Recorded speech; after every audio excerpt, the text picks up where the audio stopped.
2007 में एक owner killing का मामला सामने आता है। ओनर किलिंग जिसमें माँ-बाप, जिसमें घरवाले अपने ही बच्चों को इज्जत के नाम पे, समाज के नाम पे मार देते हैं। एक ऐसा हत्याकांड जिसका फैसला सुनाने वाली जज को ट्रांसफर लेना पड़ा हो।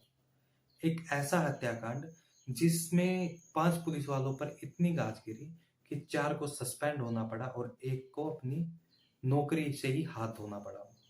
एक ऐसा हत्याकांड जिसमें पंचायत ने फैसला मानने से मना कर दिया कोर्ट का, और बकायदा पंचायत करके ये बोला गया कि जो कोर्ट का फैसला मानेंगे उन पे 25,000 का जुर्माना लगेगा और उनका हुक्का पानी बंद कर दिया जाएगा। भारत का पहला ओनर किलिंग का ऐसा मामला जिसमें फांसी की सजा सुनाई गई हो। नमस्कार दोस्तों, मेरा नाम है युद्धवीर खटिया।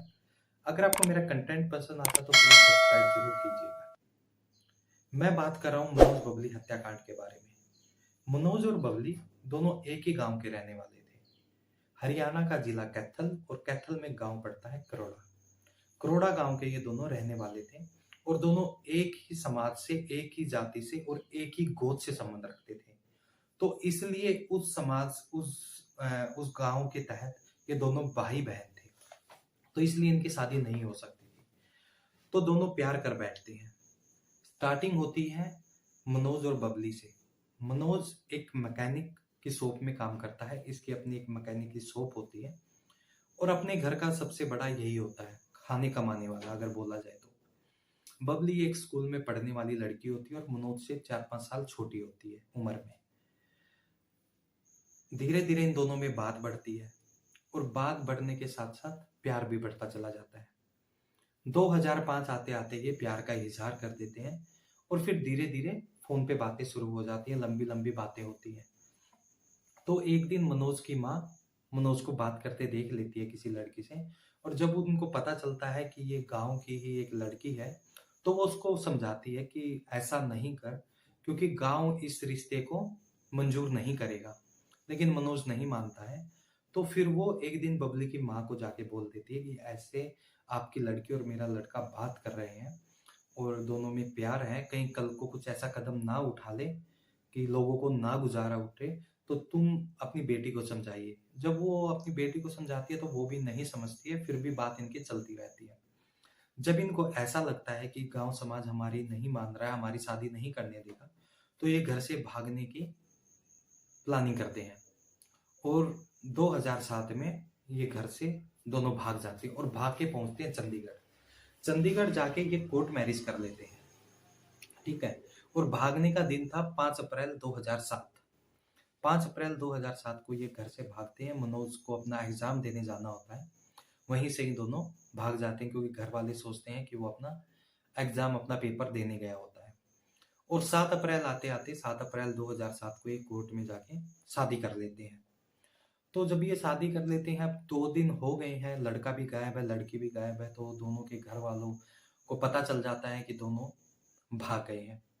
तो इसी बीच जो बबली के घर वाले होते हैं, लड़की के घर वाले होते हैं, वो खाप पंचायत में जाके मनोज की शिकायत कर देते कि हमारी लड़की को लेकर किडनैप करके वो चला गया है। तो और खास बात ये होती है कि खाप पंचायत में बबली के जो दादा होते हैं वो प्रधान होते हैं, गंगाराम उनका नाम होता है। और फिर जब वहां पे पंचायत होती है, पंचायत में फैसला लिया जाता है कि दोनों अपने अपने बच्चों को मार देंगे। मतलब जो बबली के घर वाले होंगे वो बबली को मार दे और जो मनोज के घर वाले होंगे वो मनोज को मार दे। ये फैसला भरी पंचायत में होता है, ठीक है। तो फिर बाद में जब अपने तरीके से ये ढूंढते हैं, जब वो नहीं मिलते हैं, तो फिर ये पुलिस में रिपोर्ट करवाते हैं 26 अप्रैल को।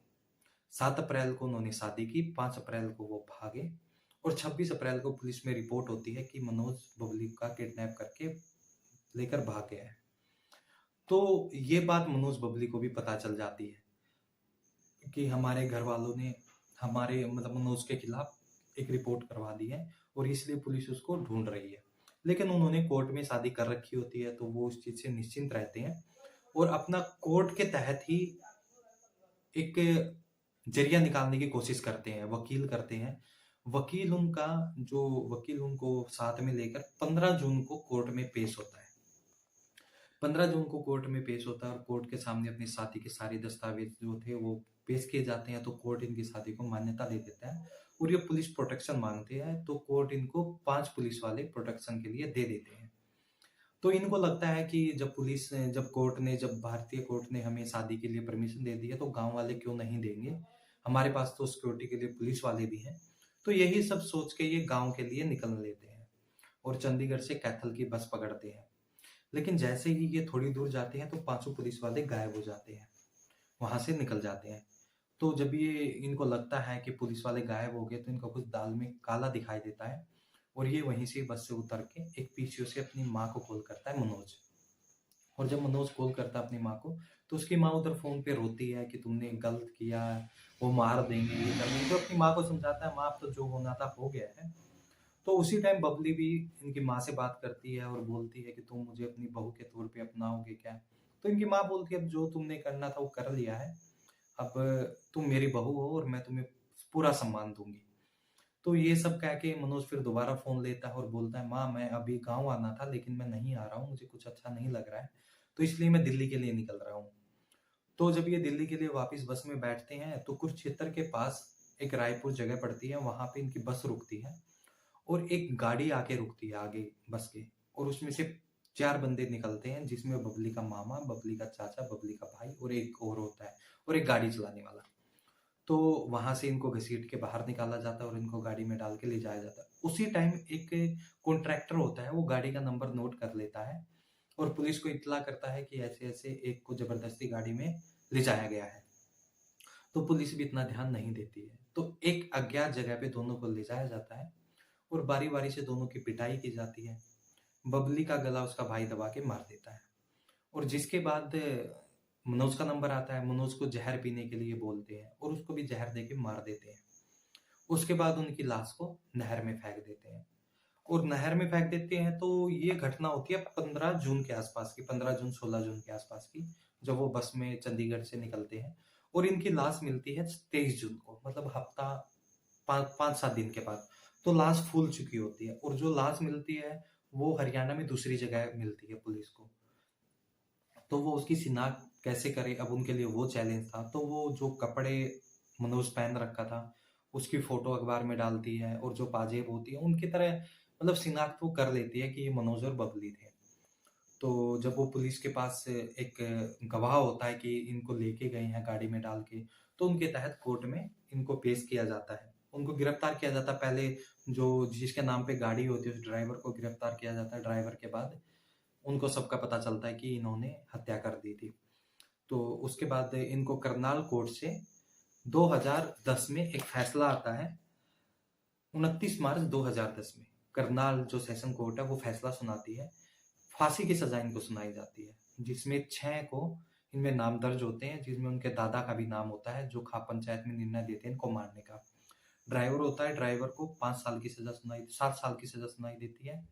और जो दादा होता है उनको उम्र कैद की सजा, और जो 4 होते हैं चाचा, भाई, मामा और एक बंदा और, उनको फांसी की सजा सुनाई देती है। जब ये सजा सुना दी जाती है, उसके बाद फिर पंचायत होती है और पंचायत में फैसला ना मानने का फैसला लिया जाता है। और फिर जो इनकी सेशन कोर्ट की जो जज होती है उसको इतनी धमकियां दी जाती है कि वो अपना ट्रांसफर करनाल से पंचकुला कर लेती है। और फिर जब जो मनोज के घर वाले थे, तो उनकी माँ आगे आती है केस लड़ने के लिए कि मेरे बेटे के साथ, मेरे बहू के साथ गलत हुआ, तो उनका भी हुक्का पानी बंद कर दिया जाता है गाँव से कि उनके साथ कोई बोलेगा नहीं, कोई चालेगा नहीं, ये क्यों केस लड़ रहे हैं। और एक बात और, केस लड़ने के लिए हर एक पंचायत से 10-10 रुपए बटोरे गए केस लड़ने के लिए। और जब हाई कोर्ट में केस जाता है, तो हाई कोर्ट में इनके दादा को बरी कर दिया जाता है सबूतों के अभाव में, क्योंकि उस टाइम फोन भी नहीं थे कि कोई रिकॉर्डिंग मिले कि इसके दादा ने ऐसा कुछ कहा होगा।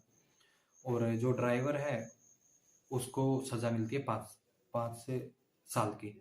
और जो चारों को फांसी की सजा होती है उनकी उम्र कैद में हो जाती है। सुप्रीम कोर्ट भी सेम ऐसे ही सजा देता है, उम्र कैद की इनको सजा कर दी जाती है। और जो ड्राइवर होता है उसको 5 से 7 साल की सजा होती है। तो इसके बाद ये मीडिया में बहुत सारी खबरें चलती हैं, बहुत सारे सत्यमेव जयते पे भी आपने देखा होगा, मनोज की माँ और बहन आए थे। मतलब मीडिया में इतना कवरेज होता है, इतना हाइप मिलता है इस खबर को, कि उसके बाद जो ओनर किलिंग के मामले थे वो मीडिया में आने बंद हो गए और उनका